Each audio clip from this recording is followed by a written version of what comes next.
Ladies and gentlemen, welcome back to the Zyori Podcast. Hello, and thank you for joining us here. Podcast number 97. It's just about 8 o'clock a.m. here on the Eastern Coast, hot off of a C Kappa cast. That tournament just about to finish up. That was the lower bracket grand finals we saw today. Classic C Dota, Rave versus Beyond Infinity. Ended in kind of a bloodbath, Rave taking it 2-0. Fairly convincing manner.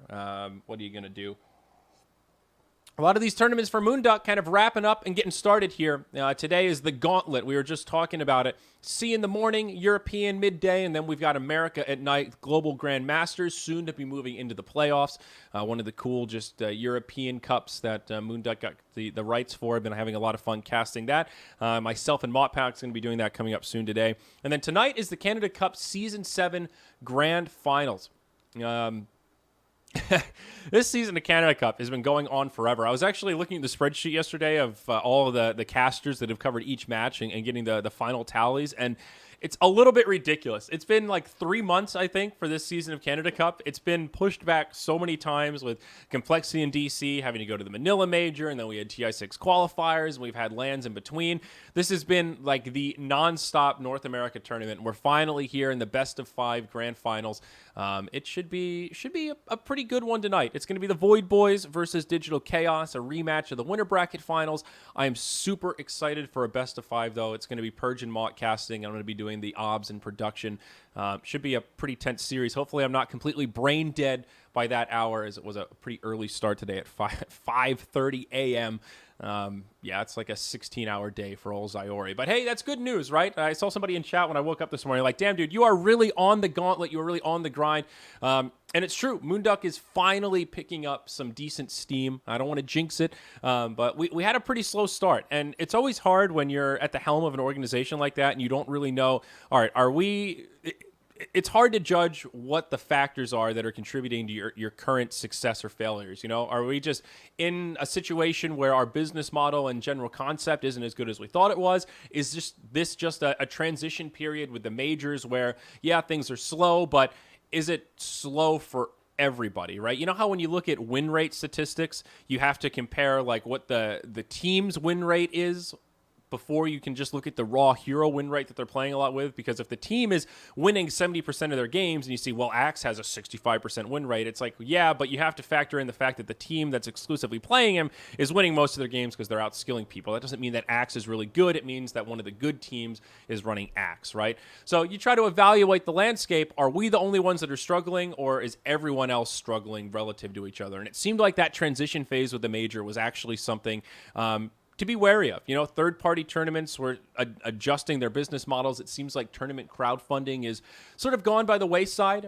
Most of that is just preserved now for majors and TI. The last couple tournaments that were crowdfunded the old-fashioned way with selling cosmetics and having it contribute to the prize pool really didn't go so well. The last summit raised like plus $10,000 or something. The last captain's draft raised, I think, like plus $24,000. The last season of Dota Pit was abysmal. Not just the crowdfunding portion, but a lot of the online coverage, the viewer numbers, all that kind of stuff. So it's been sort of a weird time. And for Moonduck, that is like we do a lot of things, but that is our primary niche. Like those middle tier, like tier 2 tournaments that have 1 or 2 tier 1 teams. That's our bread and butter. That's like where the core of our money comes from. That's where the core of our ability to get money for our casters comes from, and grinding those games. And, you know, part of what our goal is to raise the minimum bar for production value for that online coverage. Like, instead of the standard being, hey, okay, we're going to put our good casters on the LAN. Here's all these remote tier 3 casters that don't remember to change overlays, don't remember to unmute their microphones, and have very basic production setups, i.e.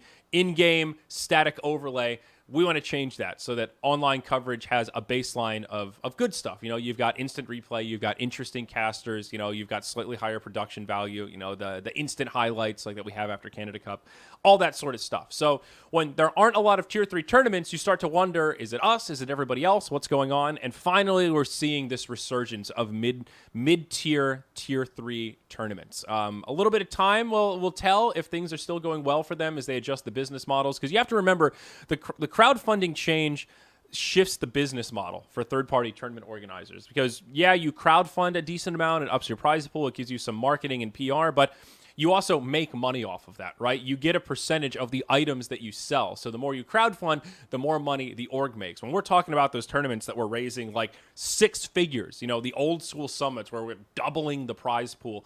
Yeah, that's great for the teams. That's great for the fans, but it's also really great for the tournament org because you get a nice juicy cut of that and it increases your margins, allows you to do things like, fuck it, we're paying for all the flights, all the hotels, allows you to pay good rates for your casters, all this kind of stuff. So we're finally starting to get to a point, at least it feels like it, internally for Moonduck, where there is more content up ripe for the taking, and we're finally coming into our own. Our business model is in full effect, and we're really excited for the future. We have some announcements coming up. We're going to be doing some additional C content in the near future.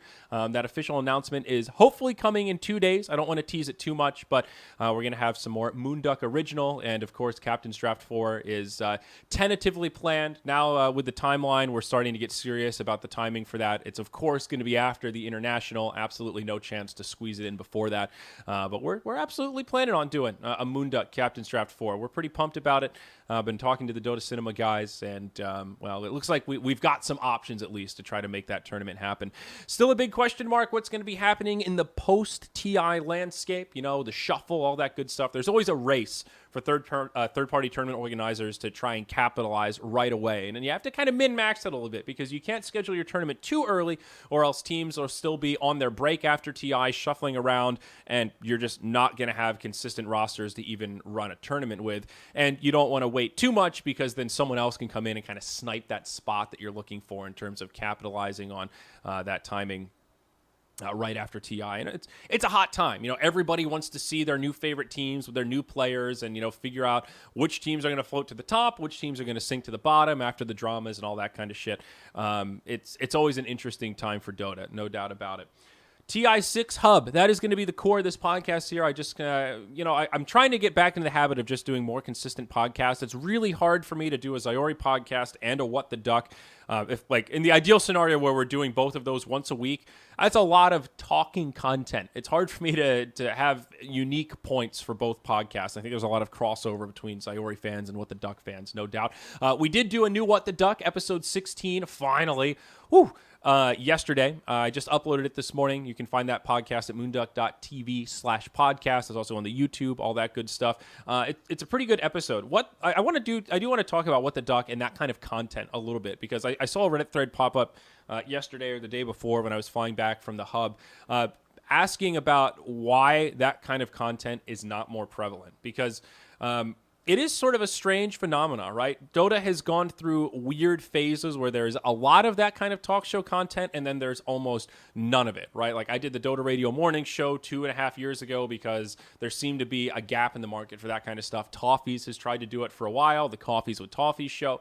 Beyond the Summit, we did In the Studio. Obviously, Moonduck now does What the Duck. There was that Talk Dota show that Join Dota did a while back with Cinderin and Puppy and Toby.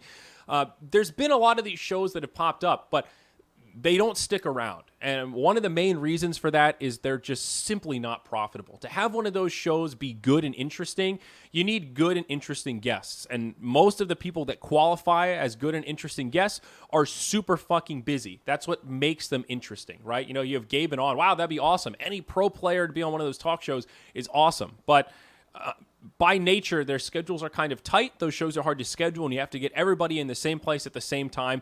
And most of the time, people are not paid to do those shows. Like, the rate that talent would charge to do that kind of stuff would probably be in that, like, $50 to $100 per episode range. Something like that. Pretty much less than $50 for that. It's sort of, well, why are you bothering to pay me? I'll just fucking volunteer, right? So if you move into that threshold of, well, we're going to pay people for their time to make really good top-tier content. If you're looking at a budget of $250, $300 per show, yeah, you're not making that back with ad revenue.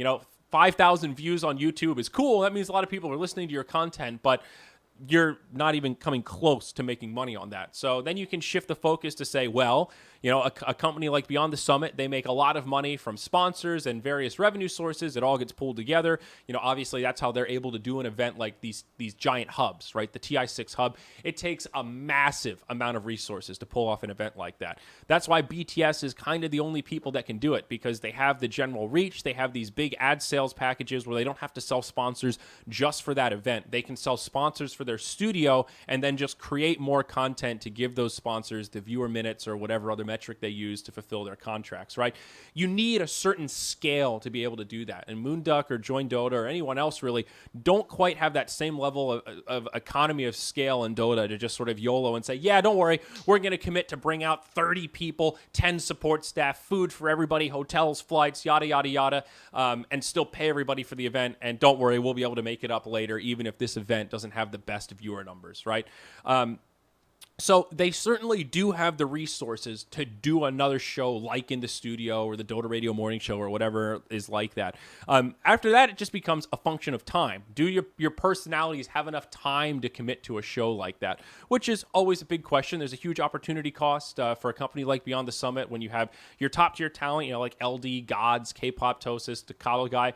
They all have other roles in the company, right? They can't just afford to wake up and fuck off to do a talk show for an hour and a half. They've got things they need to do, right? They're running a business. They're traveling to events. They're choreographing events and logistics. There's a lot of shit on their plate, managing all those ad sales that we were just talking about. So there's the time opportunity cost, and I think the most important thing that the community forgets about is private information. So much of the juicy gossip and the shit that you read on Reddit is just like, oh my God, this is such an interesting phenomenon. 9 times out of 10, the majority of the insiders in the scene know more about what's going on in that situation than Reddit does. And that's just because insiders talk. People have information. A lot of people are NDA. There's a lot of contracts that have private clauses and, financial things that are relatively private and secret and all this kind of stuff. So we could very often do a talk show that responds to Dota drama on the subreddit and clear the air and drop the knowledge. The problem is if you do that, you burn your bridges as an insider. You can't just go around correcting things on other people's behalves and just assume that it's going to be okay. Oh, no, I can share this information. That's all right. Like Gerg Live, that show was underproduced, YOLO'd at the last second, but people fucking loved it because they talked about drama. They called people out. They weren't afraid to say when Valve was fucking up and make a stink about it. People loved it.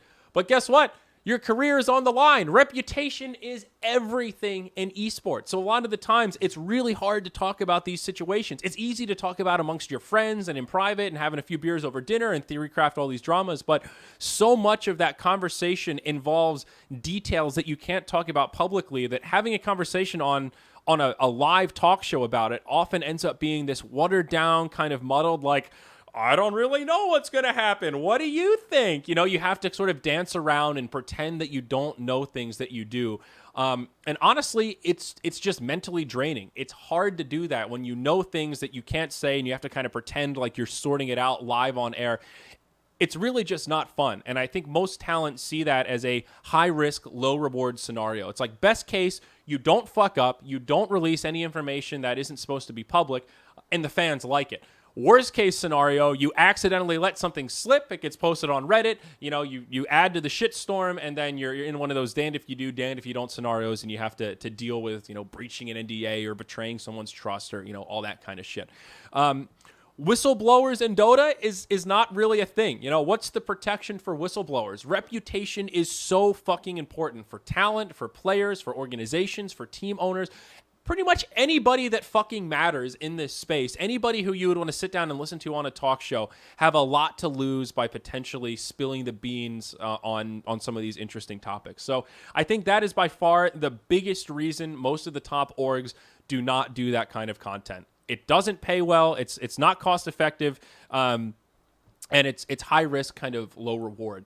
Now, the thing that makes this content really interesting is the people that like it really fucking like it. Like the 5,000 people that are hardcore What the Duck addicts that have watched every episode twice and tweeted us every other day fiending for more episodes, that is like the pinnacle of viewer engagement, right? That is one of the few reasons why audio-only podcasts are still a thing. So many people have told me, like, dude, you got to get out of the audio-only environment. Radio is dying. It's all about new media. You got to have video. That was why I started doing video podcasts. But I think it's important to have both. not having anything audio related can be a drawback because there is still that engagement. Podcasts are still kind of harder to set up. Like you need an RSS feed, and it takes a little bit of extra effort than just Googling something, going to YouTube and clicking play. So that audio audience tends to be a little bit older. It tends to be more of like a work audience where they want to listen to something while they're multitasking, often while they're on the clock.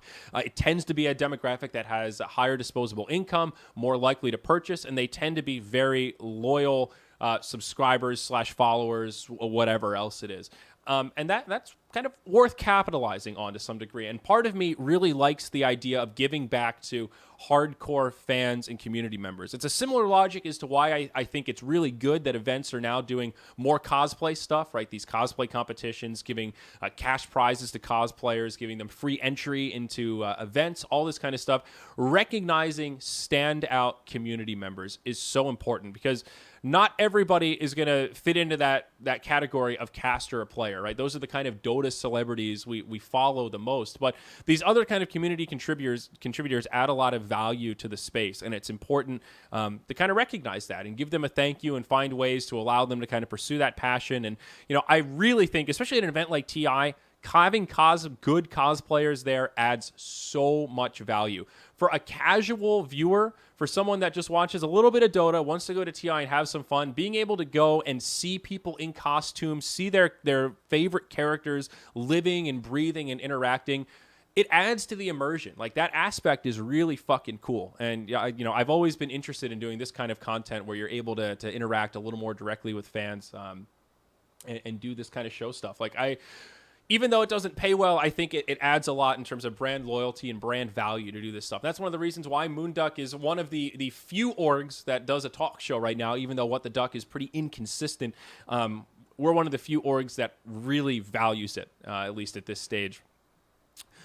The main reason we're not doing What the Duck is what that whole little expose was getting to is mostly because of time constraints. For us, it really isn't because we're afraid to let something slip. We're able to kind of work around that with the whole Meme Duck Studios kind of thing. The Sir Action Slacks jokes. God, I got the hiccups all of a sudden. All that stuff. Really, for us, the problem has just been time management. All of our people are remote, so we're all in different time zones. And honestly, Moonduck folk have been traveling a fuckload. Slacks and Purge have been on the grind for like the last 2.5 months. They've just been traveling around. So when they're home, they want to relax and recover. And when they're on the road, it's very hard to actually organize content like that. Sunsfan, very similar. His team finally just qualified for the International 6, so he's had a lot on his plate. They're going to be moving around to different LAN tournaments. So he's been busy as well. Finally, things are slowing down, getting a little more organized, and we're going to get in the habit of doing more consistent What the Ducks. I think this break, this was the first time everybody came back and they were like fiending to do a What the Duck. It's like, guys, it's been so long since we did this content. Can we please do it this Friday? And everybody showed up on time, ready to rock and roll. So I think What the Duck is finally in a pretty good place. It's kind of all I wanted to say about that. That was actually more than what I wanted to say about What the Duck. So I want to talk about the TI6 Hub a little bit. We touched on it already, just the sort of the general finances, how Beyond the Summit are sort of the only ones who can pull it off, at least a hub of that magnitude. The first thing I want to say is I'm really glad English talent in Dota has finally come together. I've been talking about this for a while. I think, generally speaking, the RU Hub is a desirable model. It sounds like there is some drama over there. I guess Casper left the RU Hub and went back to Star Ladder or something. So it's all, I don't know. There's some dichotomy that people are upset about. But in general, it's great to have all of your top tier talent in one place, able to work together for these big events.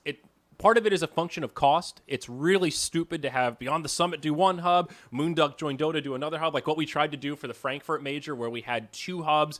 Both sides are providing kind of lackluster coverage. BTS did just a multicast, so there was no Dota TV, and we did like just Europe, half of America, and half of China while we were in Sweden, and didn't cover all the regions. So both sides had strengths and weaknesses. We were a little more professional. They were kind of the memesters with the dumpster and all that stuff, but there were still obvious holes. No Dota TV casting, not consistent coverage for individual games. If you're a viewer that just wants to follow that one team, watching those qualifiers really sucked.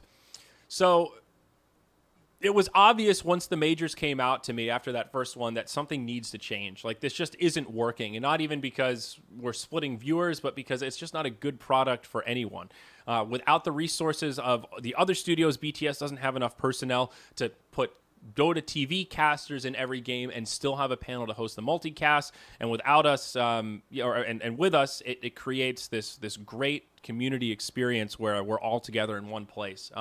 So it is just a function of efficiency, but I think it's also really good for the scene in general. This is something that Too Good talked to me about at the TI6 Hub last year that really kind of resonated with me about these big hub events. And he said, basically, these events have more value than beneath the eye. Everybody gets caught up on, what they're being paid for the event, who's handling the money, who's selling the sponsors, what the viewers look like. All of that is important, but the primary reason that bringing everybody together is good because it humanizes all of the people in the scene.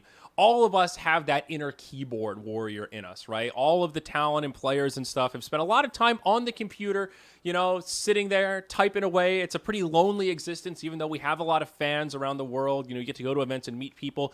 The day-to-day in this line of work is very isolated and lonely. You spend a lot of time sitting alone in your office, yelling at your computer about video games. It's a lot of fun, but it's inherently lonely and isolated unless you're in a studio house environment, kind of like Beyond the Summit.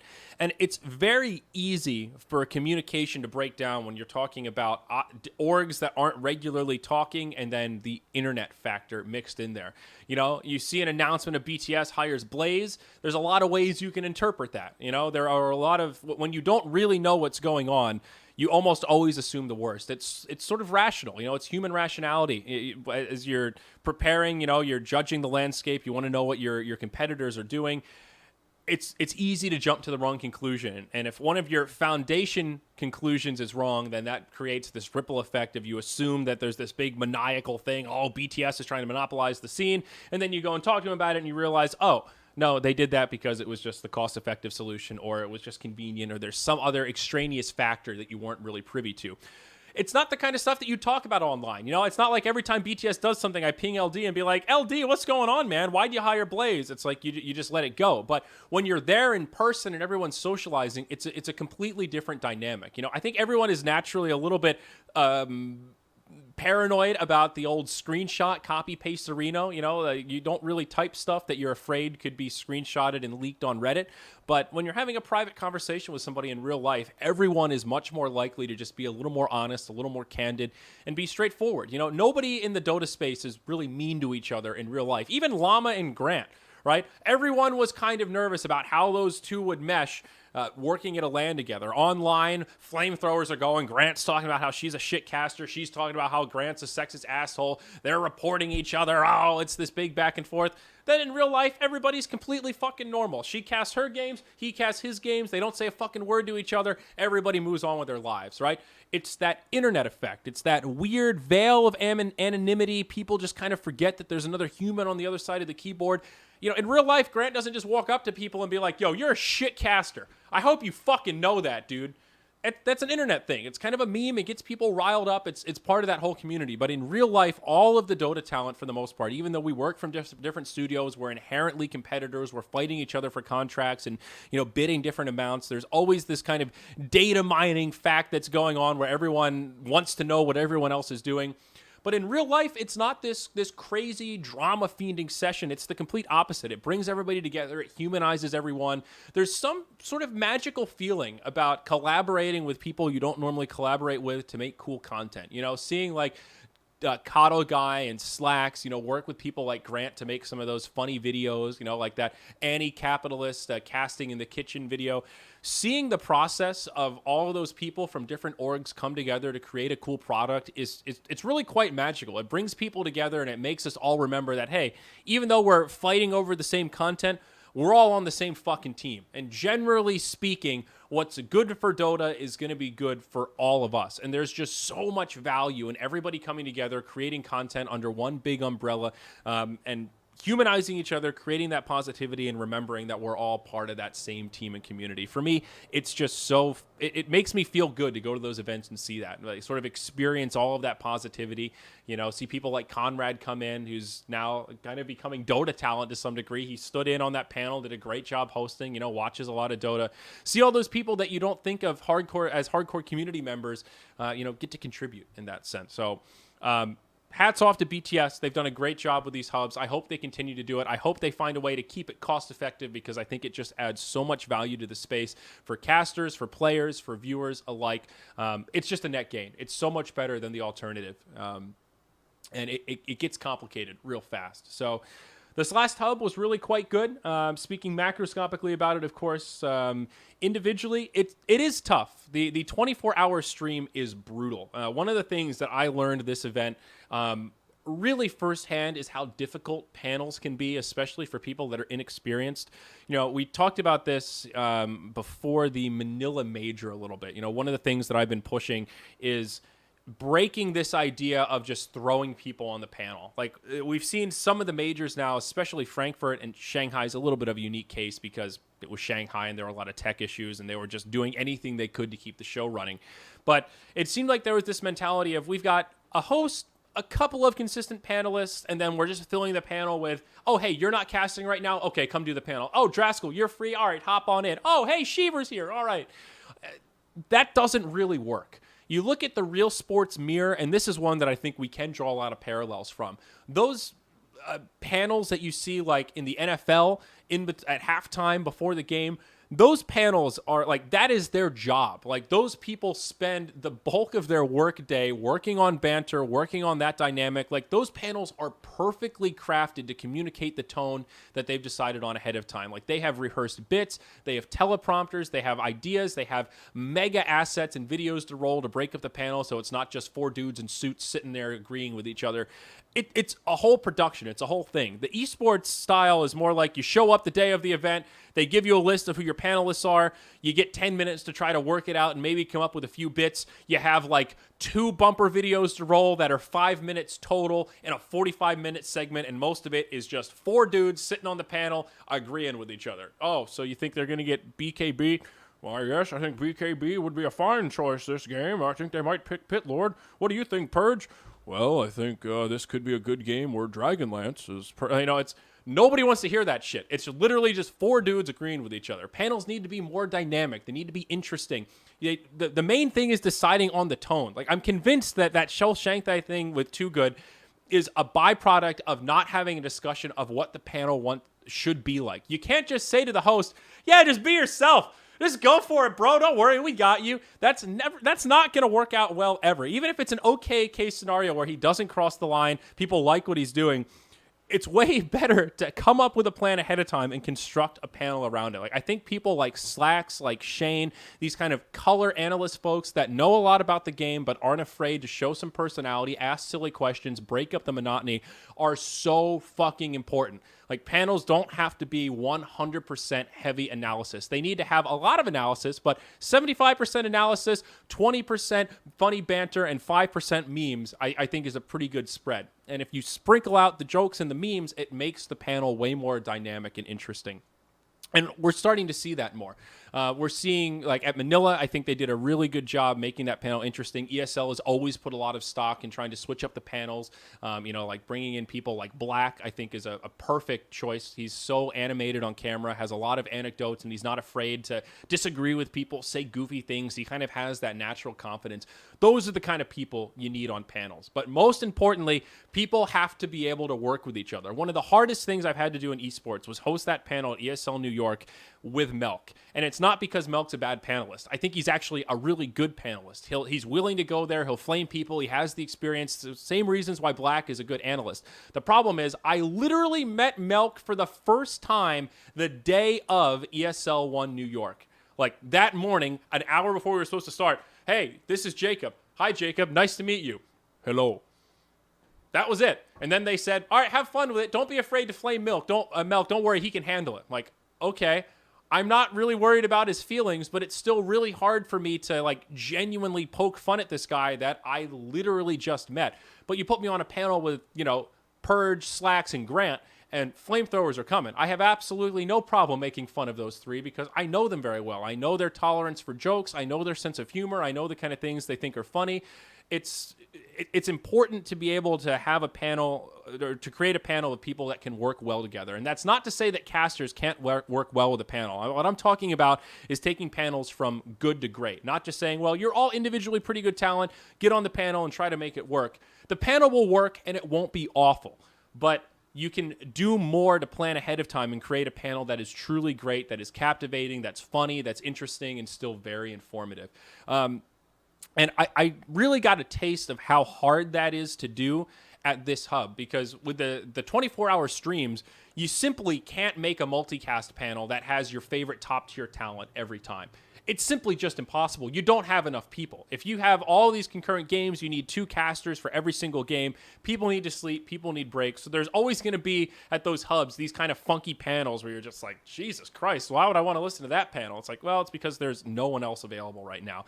And that's good. I mean, those kind of hub events, it's a casual environment. That is the best place for up-and-coming talent, or even talent that are mostly casters that haven't done as much on panels, to have a go at it, because it's pretty low stakes, right? It's the BTS hub. It's meant to be light and funny. You know, you can push the envelope. If you cross the line, no one's going to be too upset. You know, it's not like you're working a major and you're going to get fired or something like that. So I think it's really good that BTS has created this environment now where talent have some mobility. Like, they're bringing in some of the tier 2 talent, you know, MRP, Annie, some of these other, you know, lesser known producers and stuff, giving them a shot to get some real hands-on experience in the space and a chance to start to do these panels. But I guess some of it is me coming into my own as a host a little bit. I used to be a little more nervous and clammy on panels and get a little more paranoid about asking a dumb question or not having all the facts. And some of me has kind of let that go. Like, I think really to be a good panelist, you absolutely you have to get over that. Because if you're spending any of your mental focus on, oh God, I hope I don't fuck up, you're going to fuck up because you spend so much of your time thinking about yourself. You're not listening to what your panelists are doing. You need to just kind of get in the zone and channel it. You need to be comfortable enough in your own skin to let loose, riff a little bit, make fun of some people, dare to take some risk, right? You can't always just play it safe and be like, yes, good pick. I think they might pick Ancient Apparition here. Aha, I was correct. Like, you can't play it like that. You got to be a little more interesting and have that banter. So I'm actually feeling more comfortable on panels than ever before. Like, I think I'm actually at a point now where if I'm not hosting the panel, I can still contribute as a panelist. Like, I always used to feel like in the studio or any of those other scenarios we were doing a panel at the BTS house where if I'm not hosting, I don't have a role. Like, LD, Gaz, and Merlini will just talk amongst the three of them, and it's really hard for me to interject because I just don't have the same knowledge as them. Now there's like kind of another level of confidence. I know more about the game and the scene, and it's just a little bit easier for me to interject. You know, if Nahaz is hosting a panel, I can still be relevant to the conversation and, you know, play off his questions and react and do that kind of stuff. But there were a few panels that I was on where I felt like, wow, it's me and 3 people that have never really done a panel before, where it's strange how the dynamic changes. Before we go on camera, everyone's joking. They're making fun of each other. Fuck this, fuck that. I can't believe you bought that item. Oh, you bitch. Oh, you bastard. Then the camera starts and it's like, oh, God, okay. Yes, I think Doom might be a good pick, you know? And it's like people instantly clam up, and it's weird how that pressure starts. And I just want to tell people, like, just loosen up. Like, that shit we were doing before the camera turned on, that's what people want to see. Just be you. Be yourself. Stop trying to impress people. Stop worrying too much. It was really interesting, though, to just observe, like, these people who I think, like Annie, for example, really good caster. And I think she did surprisingly well on the panel, given that that was really her first time. But I felt like this was an event where I could just see that clear difference between people that are really comfortable on panels and people that just haven't done it yet. And how different that skill set is from casting to paneling, because it is just completely different. You can be an amazing caster and a shit panelist, and an amazing panelist and a shit caster. When you're casting, you always have something to look at. There's constant talking points in front of you, even if it's a... Ladies and gentlemen, welcome back to the Zyori Podcast. Hello, and thank you for joining us here. Podcast number 97. It's just about 8 o'clock a.m. here on the Eastern Coast, hot off of a C Kappa cast, that tournament just about to finish up. That was the lower bracket grand finals we saw today. Classic C Dota, Rave versus Beyond Infinity, ended in kind of a bloodbath, Rave taking it 2-0, fairly convincing manner. What are you going to do? A lot of these tournaments for Moonduck kind of wrapping up and getting started here. Today is the Gauntlet. We were just talking about it. C in the morning, European midday, and then we've got America at night, Global Grand Masters, soon to be moving into the playoffs. One of the cool European Cups that Moonduck got the rights for. I've been having a lot of fun casting that. Myself and Mottpack's going to be doing that coming up soon today. And then tonight is the Canada Cup Season 7 Grand Finals. This season of Canada Cup has been going on forever. I was actually looking at the spreadsheet yesterday of all of the casters that have covered each match and getting the final tallies, and it's a little bit ridiculous. It's been like 3 months, I think, for this season of Canada Cup. It's been pushed back so many times with complexity in DC, having to go to the Manila Major, and then we had TI6 qualifiers, and we've had lands in between. This has been like the nonstop North America tournament. We're finally here in the best of 5 grand finals. It should be a pretty good one tonight. It's going to be the Void Boys versus Digital Chaos, a rematch of the winter bracket finals. I am super excited for a best of 5, though. It's going to be Purge and Mott casting. I'm going to be doing the obs and production. Should be a pretty tense series. Hopefully I'm not completely brain dead by that hour, as it was a pretty early start today at 5:30 a.m. Yeah, it's like a 16-hour day for old Zyori. But hey, that's good news, right? I saw somebody in chat when I woke up this morning like, damn, dude, you are really on the gauntlet. You are really on the grind. And it's true. Moonduck is finally picking up some decent steam. I don't want to jinx it, but we had a pretty slow start. And it's always hard when you're at the helm of an organization like that and you don't really know, all right, are we... It's hard to judge what the factors are that are contributing to your current success or failures. You know, are we just in a situation where our business model and general concept isn't as good as we thought it was? Is this just a transition period with the majors where, yeah, things are slow, but is it slow for everybody, right? You know how when you look at win rate statistics, you have to compare like what the team's win rate is before you can just look at the raw hero win rate that they're playing a lot with, because if the team is winning 70% of their games and you see, well, Axe has a 65% win rate, it's like, yeah, but you have to factor in the fact that the team that's exclusively playing him is winning most of their games because they're outskilling people. That doesn't mean that Axe is really good. It means that one of the good teams is running Axe, right? So you try to evaluate the landscape. Are we the only ones that are struggling, or is everyone else struggling relative to each other? And it seemed like that transition phase with the major was actually something to be wary of. You know, third-party tournaments were adjusting their business models. It seems like tournament crowdfunding is sort of gone by the wayside.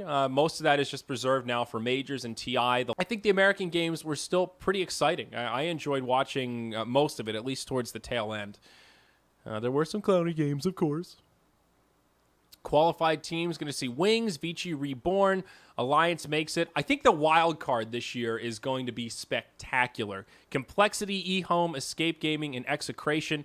I guess a little bit sad to see Escape Gaming fall short. The Cinderin squad, they almost qualified, but in the end, Secret were the ones that won the tiebreakers. Execration, they looked pretty good. TNC is probably the biggest question mark. Jimmy Ho, he's repping the region. NA playing in SEA. The Forever Mercenary. I'm really curious to see how this TNC squad goes. We had a good discussion about it on What the Duck yesterday. I don't want to parrot too much of what we had. So, all right, let's take a look at some of the Twitch chat here. So, do you think 2GD will ever make a comeback to a Volvo event? My God, that is a bold question, and one I don't have a great answer to. I think possibly. I mean, Too Good has ridiculous experience in the scene. He's done a lot of good things for talent and players alike. That whole thing is just so strange to me. Like, the CEO of a multi-billion-dollar company like Valve literally just calling him an ass and saying, yeah, we've had problems with James before. We're not going to make that mistake again. He's an asshole. Fuck him. We're moving on. I don't know how to read that. That's like unprecedented type shit from a CEO of a company that's so high profile. So if Gabe wasn't fucking around, then sorry, but I think Too Good's run at Valve events is finally done. But, you know, who knows? There's been a lot of talk right now, like, will Gran ever be able to work a Valve event? Because he has that terrible history. You know, I actually invited him to cast with me for the remote stuff for the Manila Major group stage, and he was formally declined. That Grant will not be casting Valve events. And he actually got games for Dota TV at the TI6 Hub. So people are wondering, well, is Grant like actually banned from for life? Or if he keeps up this positivity in Grant 2.0, maybe he can climb his way back into the scene. So I don't want to say never. I think there's always a chance that things change. You know, what if half the talent leave Dota for Dota 3.0 and, you know, Too Good still hanging around?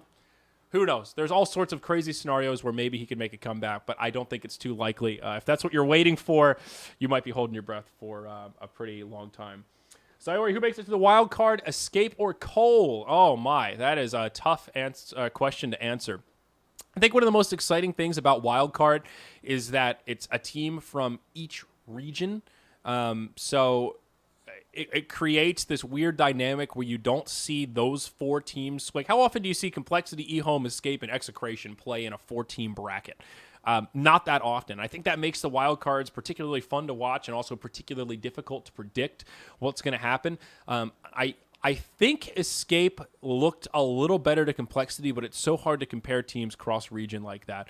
If I had to bet, I would choose Escape. I think YapzOr is just one of the underrated heroes in the space right now. Era, Koikva, like the individual talent on Escape is just there, and it seems like they're really starting to mesh. I watched a lot of their European games. I didn't watch as many of the Complexity games.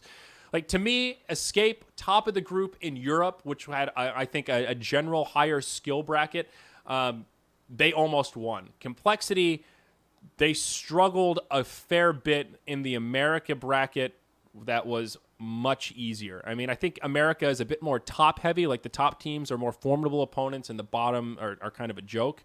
So it's weird to place Complexity because they're worse than DC and EG in America, but they're still a pretty good team. So how does that compare to Escape? It's apples and oranges, but I would pick Synderen. I have some honestly, I'm a YapzOr fanboy at this point. He played so well in so many of the Escape games that I cast. To me, he's like that standout player, the glue that holds it all together. You know, like Escape have all these individually very high skill players. Synderen's calling the shots, and then you've got this position 4 that, like, he just changes the early game so much with his rotations and how he supports the mid, his positioning in terms of he's so good at, like, baiting the opposition in where they think, okay, this is our opportunity. He's been gone for a while. Let's gank the mid lane. As soon as they go for the gank, it's like, oh, wait, YapzOr was there. Okay, here's a fissure to break it up. Here's a reset from Oracle, whatever it is.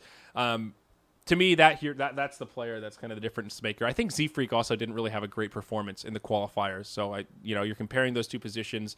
I think that was one of the weak points for Complexity. Don't you think that this fun and memes on the panel was banned by Volvo by kicking Too Good? No, absolutely not. I think the primary thing is finding the proper balance between memes and serious. And that's where Too Good fucked up. He crossed the line way too far. Remember, I threw out those numbers earlier in this podcast, right? Like, we've had panels that are mostly like 95% analysis, 5% fun. I think more like 75% analysis, 20% fun, 5% ridiculous dank memes is pretty close to the ideal spread. Of course, it changes depending on what tournament you're talking about. The international is different from every other tournament. You definitely want more of a professional vibe for TI because it is the flagship tournament for the game. It is the tournament that the big media look at, like the people that only watch Dota once a year, they watch the international, right? So you want that to be professional, clean, sleek, no downtime, no issues. And that's where someone like Red Eye is absolutely perfect. Like, I don't care if he's reading off a teleprompter. It's fucking TI, and I want that thing to be perfect. So in that case, maybe a little bit.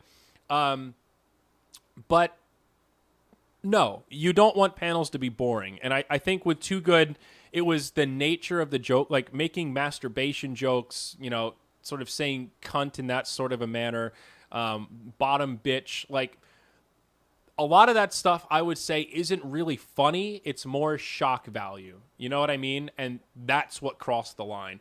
You can, like, Slacks is a good example of someone who can be genuinely funny without being overtly offensive. He doesn't have to sort of insult someone's sexuality potentially to, like, now what's the right way to say it? It's sort of like the Day 9 thing. Like, the Day 9 sense of humor is either he's the butt of the joke or it's about something that is sort of neutral or unrelated. He tries to steer away from slam humor that is only funny because you're putting someone down. And that kind of bottom bitch joke is like that. It's only funny because you're sort of implying that it's a negative thing to be a homosexual that is a receiver rather than a giver, right? That's what the foundation of the joke. That by nature is sort of offensive. That's not overtly funny as much as it's just sort of shocking. A lot of the people just go, oh, I can't believe he said that. Oh my God, Too Good, you're a hero.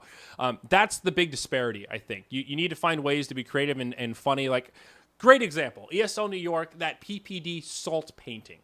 that's perfect. That's the kind of content that breaks up the panel. It's really interesting. It's unique. It's pretty funny, and it can spar a reaction out of PPD, right? I think those are the kind of bits that I'm talking about that are funny, potentially funny, kind of interesting and interactive that break up the panel but aren't offensive. That's the kind of stuff that they need to focus on. Do I consider Red Eye to be the best leader of a panel in Dota? I think it really depends on the event. I think, like I said, for an event like TI, Red Eye is perfect. He really just he fits the bill for that really well. I think there is a drawback to Red Eye, and it's obvious that he's not a hardcore Dota fan. And that's not a flame. It's a statement of fact. He's been a host for a long time. He's focused a lot on FPS games. He does Counter-Strike. He does all this other stuff. It's all about benefits and drawbacks. When you're a career host like that, you're an amazing host, but the opportunity cost is you're not as focused on one game. For someone like myself, Coddle Guy, Sheaver, we're objectively not as good at hosting as Red Eye. But what we do bring to the table is anecdotal, hands-on experience in Dota. All of us have been dedicated community members for years. All of us have been to so many events, worked interpersonally with players that we have funny anecdotes. We have a certain relatability in the scene where we can pose questions, pose ideas that are very specific to Dota. I mean, Red Eye has a stats guy talking to him in his ear. That's because he needs it because he doesn't follow Dota, and that's fine, and it's a good hosting tactic, but the others of us can do that stuff on the fly. So if you're talking about a super top tier professionalism panel, Red Eye is absolutely the best. But if you want to do like more of a couch stream panel, if you want to do like what they did at TI5 with that Chobra stream where it was Merlini, Cinderin, Winter, Chobra, kind of messing around a little bit, I think those are the scenarios where a host that's way more involved in Dota can shine a little bit more because you can do more things off the cuff. You can talk about that funny anecdote from 2 years ago when Cinderin did X, or that failed team that he was on when, or, oh, remember that time Tinker came to the summit and fucked it up? Oh, I do, because I was fucking there. That Red Eye doesn't have those kind of experiences, so he can't share that same kind of anecdotal stuff. So I think in those more casual, off-the-cuff environments, he's definitely not as good of a choice. But he's definitely the most professional. I think that's beyond a doubt that he takes the cake. I mean, he's like a legit TV broadcasting professional, so it's pretty expected. Zyori, how do you stay interested in Dota after all these years? I mean, at some point it must seem like the same thing. Sorry for the repeat questions. No worries, man. That is a good question, though, because it is a little bit of a struggle. I've talked a lot about I left BTS partially because I hit a burnout point, and that wasn't just because I was burned out of Dota. It was more just burned out of working in the whole space and never really getting to check out and not managing my personal life all that well. But it can be hard. I mean, you have to take breaks. A lot of people play other games. I've been playing a lot of Overwatch, a little World of Warcraft here. I think the key is to have fun playing other games. Someone like Slacks, he plays Fallout. He plays these new games that he's excited about, Mass Effect, all this kind of stuff. You have to find ways to check out of Dota. I think it's really hard to just be a Dota grinder and just, all I want to do is play Dota and talk about Dota. After 2 years, you're going to get tired of Dota. For me, I really just like the game. I think Dota is the most unique esport in the sense that this weird kind of third-party market we have is not reproduced in other scenes. Ultimately, I'm an entrepreneur first. That's what I studied in school. That's what I kind of want to do with my life, whether it's in esports or something else. I like creating businesses, building business models, fostering that growth, and witnessing that transition period of taking something from an idea to an organization that actually collects money, pays money, creates value for parties on all opposite sides of the spectrum. That's like, for me, that is the core value of what I like to do. And esports is perfect for that. It's a industry in its infancy stage, experiencing hyper growth in a tech sector that has budding technology with all of these young fans, new media that's fucking up the status quo for old media. That's like my bread and butter. To me, like, you give me that sales pitch, I'm like, fucking yeah. So that's the appeal for esports for me. And then once you get into the esports space, it's like, well, what other game would I want to do? Blizzard has a pretty bad track record of fucking up their esports titles, i.e. StarCraft 2. Heroes of the Storm was a total bust. Maybe Overwatch will be okay. Time will tell. But Blizzard, very controlling of their space, specific about what kind of sponsors you can work with, what kind of things you can do for running that tournament. Valve doesn't give a fuck. Valve is literally like, hey, we made this platform. We've got Dota TV. Buy some tickets, broadcast shit. do whatever you want. We're not going to get involved unless it comes to majors and TI. And for someone like me, that's very appealing. For a third-party business, we have a lot of flexibility, and we can do a lot of things in the space that you can't do in other spaces. Like, what, you want to do League of Legends? Riot owns literally everything. You can't work in that space unless you're sanctioned or employed by Riot. Fuck that. Even if I liked League of Legends better, which I don't, by the way, I genuinely like Dota 2. It's just an objectively better game, in my humble opinion. I would never want to work in the Riot space. If the games were transposed and it was the Riot model with Dota versus the Dota model with, or the Valve model with League, I don't know. That would be a toss-up. It's like you have a shitty game in an environment where you can thrive, or an awesome game in an environment where you're completely bottlenecked and fucked unless you're working with the developer. So that is a lot of the appeal for me in terms of working in Dota. Is it's just a space that is conducive to what I want to do with my professional career, coupled with it's just a fucking good game. I like it for the nostalgia factor. I think right now, honestly, I think the game is in a particularly good spot in terms of balance. Like, a lot of the heroes are viable. The games are pretty interesting, fairly action-packed for the most part.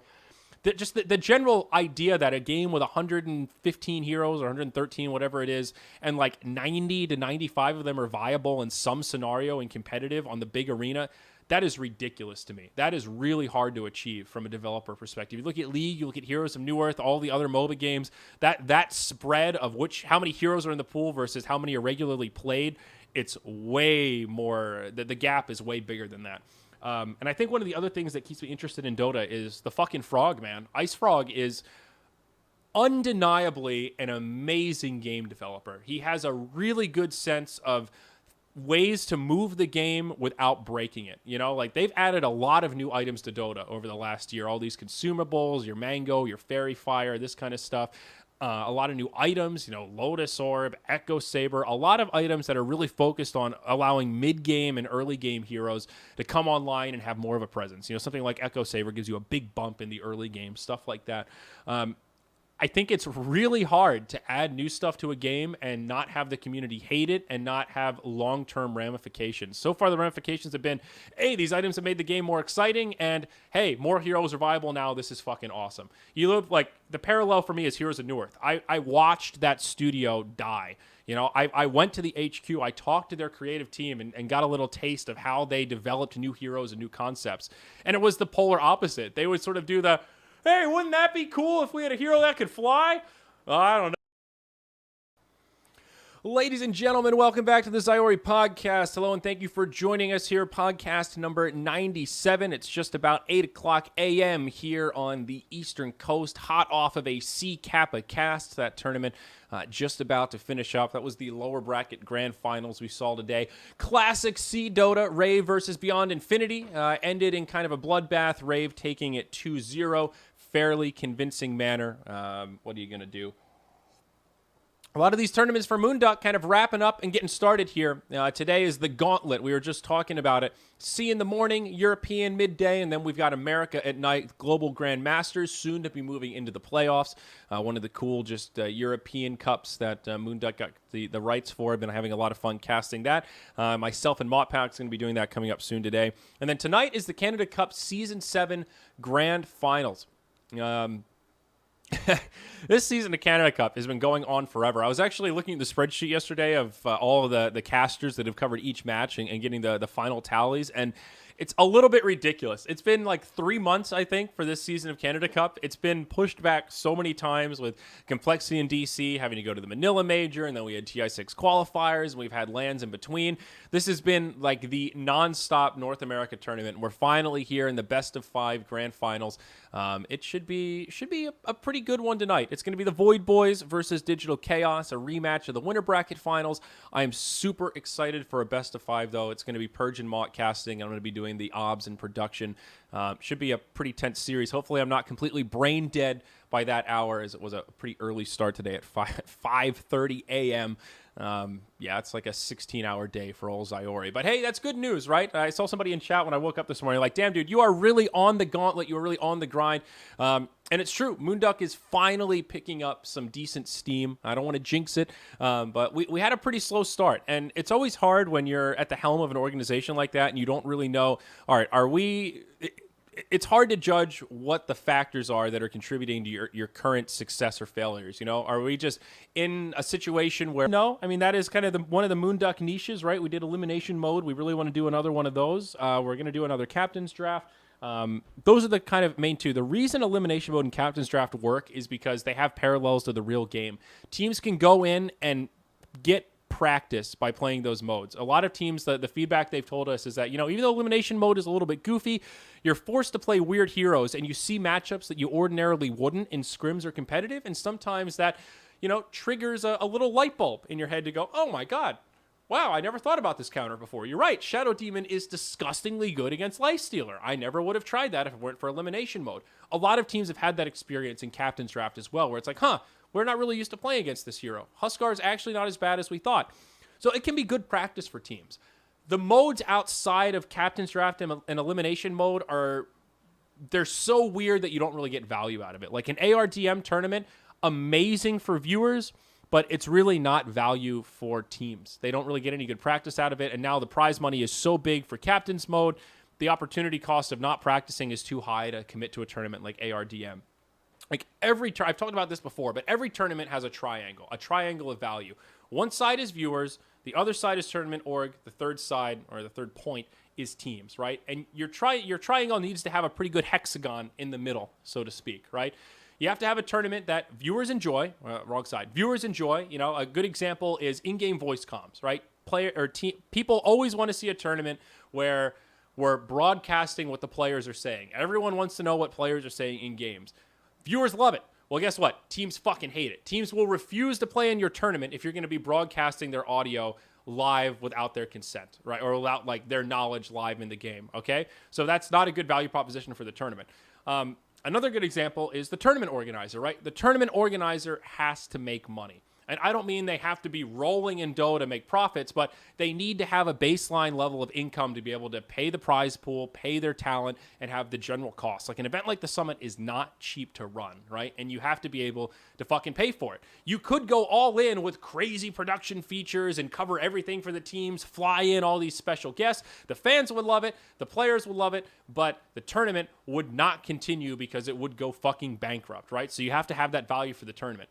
And ultimately, you don't have a fucking tournament without players. So you have to find ways to make the players happy. And you could go completely ham, kind of Summit style, where all the food is paid for. Everyone's got a private bathroom. You fly everybody out on business class flights. Now the players are maxed out. They're loving it. But the fans, they don't get any value out of that. And you're putting money towards the players' happiness. And that's money that could have been spent on production features, special guests that make the viewers happy. So the dream is to have all three of those maxed out. And that's literally what the Summit 1 was. Players loved it because it was a different alternative tournament in a relaxed environment where they could help build their brands. People at home loved it because it was a totally different tournament. They got to see a more personalized side of the players, a unique experience. And the tournament org loved it because we made a fuckload of money. That the crowdfunding for Summit 1 was really good. For Summit 2, it was even better when we were introduced the idea for the redemption vote. That got people really captivated. It did a lot for the BTS brand. It's their flagship tournament. That's an example of a tournament that hit all three peaks of the triangle very well. And that is really hard to do for just a regular tournament. So to go back to the original question, ARDM maxes out on the viewer side. Teams fucking hate it, and orgs can't really monetize it that well. That's why there's no fucking ARDM tournaments. That's the best I can summarize it. All right, we'll do one more question here. Why Techies got dumpstered? He was a niche pick in pro games, which was a nice twist. Now he's never going to be picked again. What should Ice Frog do with Techies? That is a question beyond my pay grade. I think Techies is one of those heroes that's just really hard to balance. The nature of how he works with mines and all that kind of stuff, he changes the way you have to play the game. Like he forces you to play a different style anytime he's picked. And there is value in that, but that style is often more defensive. And I think a lot of people feel like those long Techies games are not very exciting. And I think he's an exceptionally difficult hero to properly balance, where it's like, 1 in every 20 games, that Techies niche pick is a threat. Because it's just weird. But before you didn't get a bounty for killing the mines. It's too strong. He does too much damage. Now it's like you get a bounty. He's kind of too easy to counter.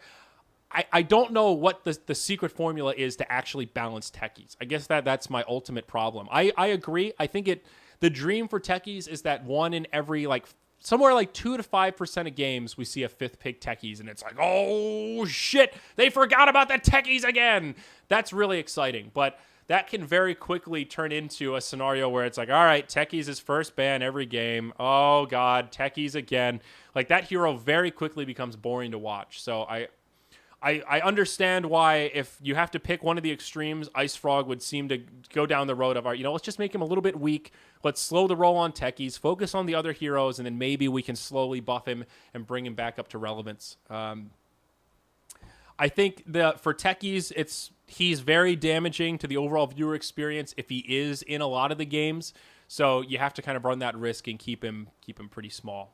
It's pretty tough. Techies is an exceptionally strange, unique hero that I think a lot of people would argue that doesn't really fit into what Dota is at the core of the game. So I don't know. I do agree. I would like to see techies a little bit more, though. I can definitely get over that. I didn't see Grant talk to Llama, but who knows? I slept through a lot of it, so maybe they actually did kindle and apologize. Delete your lies and apologize. Who the hell knows, man? That's for them to decide. That does bring us to the end of this podcast, though. Thank you so much for your good questions, guys. That was a lot of fun. I really like this new concept podcast right after content, so we can get a little boost of viewers, get people in here. I like doing these kind of Q&A podcasts, get the ball rolling, and talk about stuff that you guys want to talk about. Feel free to drop me a line anytime you have a reaction to the podcast, questions, comments, concerns. Zyori at ZyoriTV is my public email. There's also a contact form at ZyoriTV. Always happy to hear from podcast listeners or haters alike. Let me know what you think about the content. If you enjoyed the podcast, follow it over on iTunes. You can find the podcast feed itself at ZyoriTV/podcast. You can subscribe, find the RSS feed for all of your podcast burners.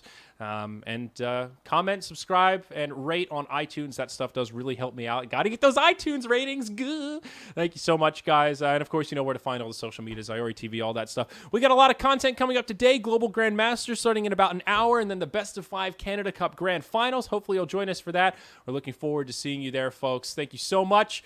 Be kind to yourselves and be kind to each other. We'll catch you on the next podcast.